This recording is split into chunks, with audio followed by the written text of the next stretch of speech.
Hey everybody, this is Eric Dawson. I did my movie project on the ninth life of Louis Drax. This is a story about a seemingly troubled boy who is accident prone, has a mother who claims her boy is an angel to survive it all, and a stepfather who knows the truth. Louis Drax has one major accident for every year of his life. He's 9 years old. The ninth accident puts Louis in a coma where he narrates and remains for most of the movie.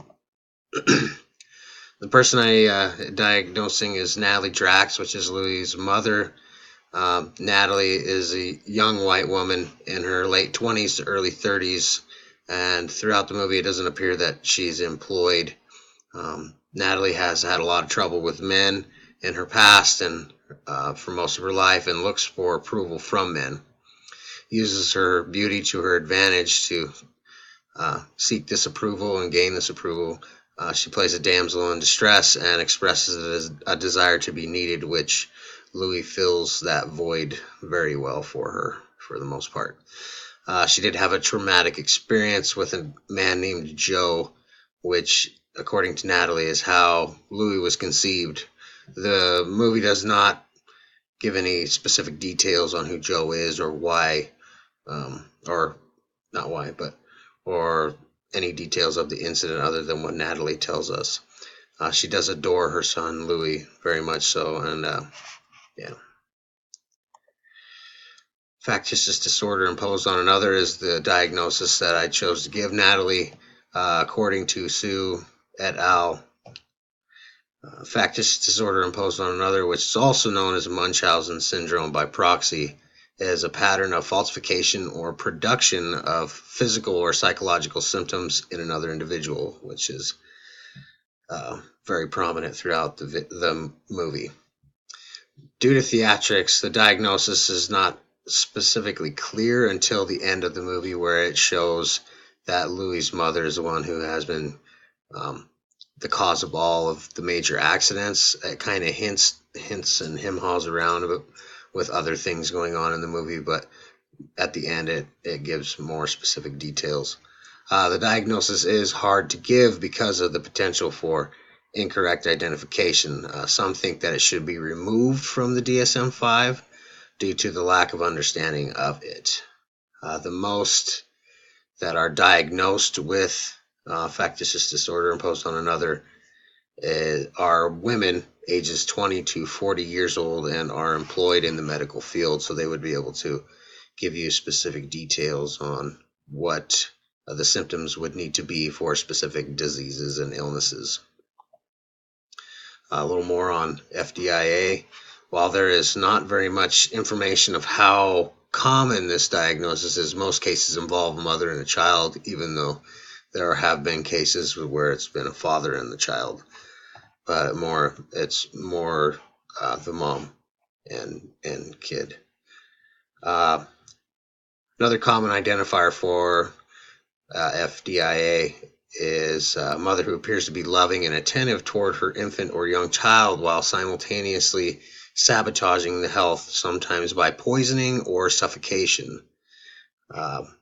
This is also by Sue et al., which this actually happens. Both of these happen to Louis later on in the movie. It seems that Sue et al., though, are at a loss for ideas regarding this specific diagnosis, because they ask a question: what safeguards should be put in place to balance protection of a child with the possibility of a false accusation against a parent?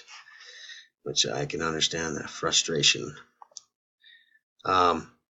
According to the DSM-5, diagnosing FDIA is falsification of physical or psychological signs or symptoms for or induction of injury or disease in another, associated with identified deception, which Natalie shares and shows in throughout the movie with Louis, and lies not only to Louis but to the stepfather and anybody else who has contact with her. The individual presents another individual or victim to others as ill, impaired, or injured. In this case, Louis is injured. There is no allusion to it. He is injured. The perpetrator, not the victim, receives the diagnosis.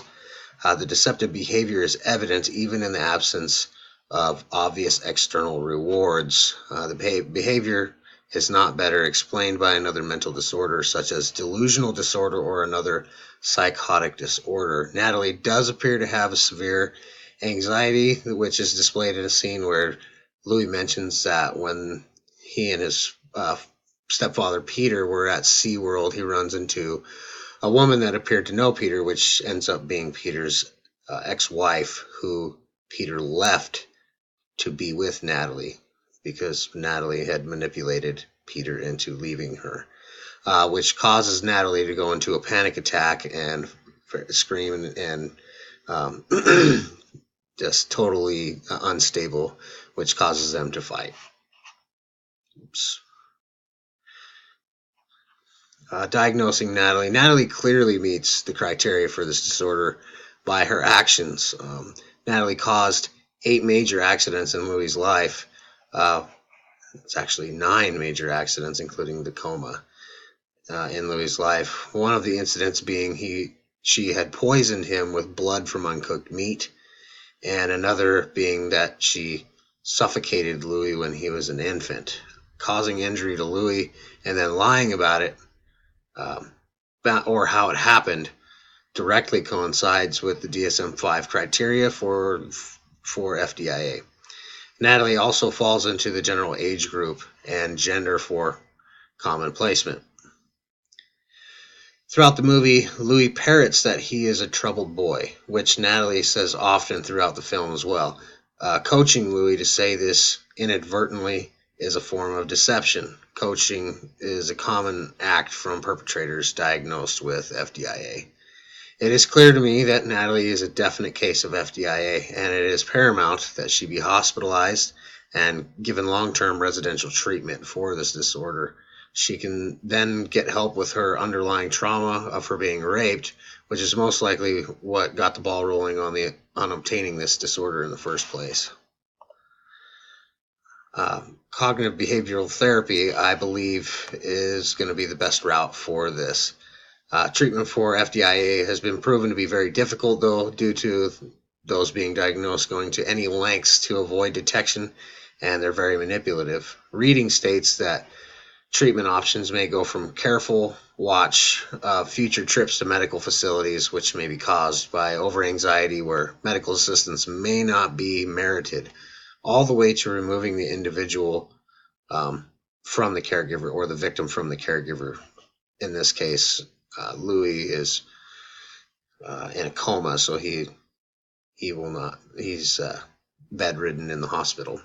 According to Sue et al., therapy is directed toward developing and improving the individual's social network and adaptive coping skills. This moves toward a cognitive behavioral therapy approach, focusing on the perpetrator's building of coping skills, which if she can learn to cope with her anxiety and her desire to be wanted so overwhelmingly, then more often in these situations, individuals are removed.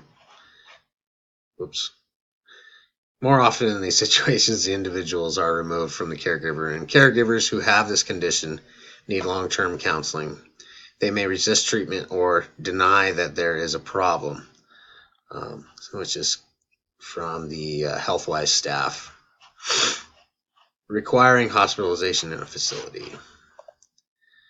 The CBT. This is a diagram of the CBT model. CBT aims to help people become more aware of when they make negative interpretations of behavioral patterns which reinforce this distorted thinking that she needs to